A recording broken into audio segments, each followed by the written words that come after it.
咁我出發之前咁我睇下個進庫資料，煙道式嘅嗰個燃氣爐，跟住同埋一個新頭嘅食爐。咁我佢嘅喉管係今年26年年頭先係安裝咗嘅，即係先裝換咗嘅。咁而家我再去幫佢做檢查。咁我之前就帶齊一個需要嘅用具啦，檢查嘅用具，例如係一啲咩間隙口啊、喉管啊、氣體探測器啊咁樣帶定過去啦。咁出發之前我打電話俾佢，你好陳生，今日咗地點做一個爐具嘅安全檢查喎。咁我哋到時見啦，你喺屋企㗎嘛？咁經好啦，咁係啦。咁到咗就喺樓下啦。我已經喺樓下啦。我而家上嚟檢查有冇問題？冇問題上去入足。好 ，hello。幫你做一個安全檢查，由樽開始到。樽後邊。樽喺後邊，我哋檢查個樽先啦。就咁啫。樽嘢。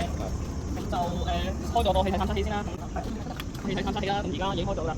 就掃下佢一啲喉管有冇話有漏氣啊？有漏氣都會響。咁而家佢係冇漏氣嘅，咁啊，再掃埋佢其他嗰啲原主喉管，掃下啲喉管有冇漏氣啦。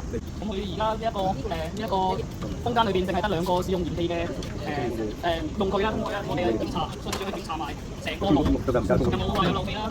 最主要嗰啲煮食爐嘅檢查，中間啲核心啊、機啊、個底啊、掃。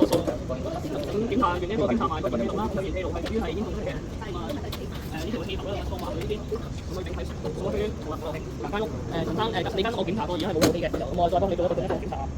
咁就我攞翻嗰啲咁嘅攞翻個鹼液啦，去濾一濾佢啲喉管。濾咗啲喉管，睇下有冇話有漏氣啦。咁濾完之後，佢都係冇出泡嘅。咁啊，而家檢查佢嘅喉管嗰個生產期啦。咁佢嘅喉管，冇事。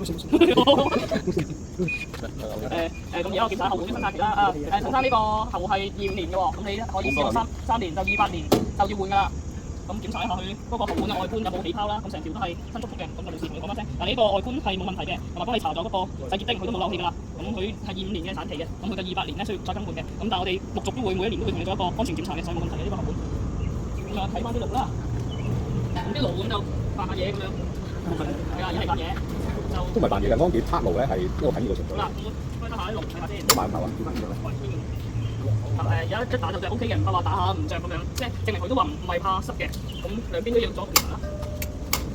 咁我一打其實就會着啦。咁都係冇問題嘅。咁如果佢打唔着嘅話，就可能係有其他嘅導濕嘅問題啦。咁就睇一睇佢啦。咁你話翻俾佢聽啦，你都有建議到嘅喎。咁你如果個風真係吹熄咗你火，都唔會話做到漏氣嘅問題啦。佢就會自己咁樣閂翻嗰個導致翻嗰個氣源嘅。咁就呢個都係冇問題安全嘅。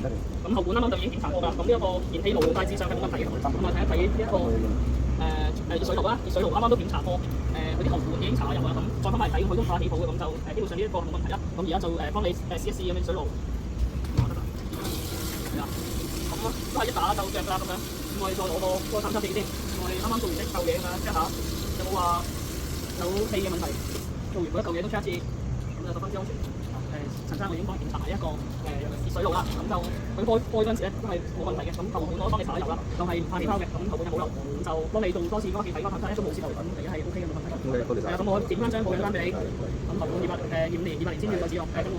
咁來年我哋都會即係12個月內我哋都會再幫你做安全嘅檢查，到時再如果你有需要嘅話都可以聯絡我哋再幫你檢查。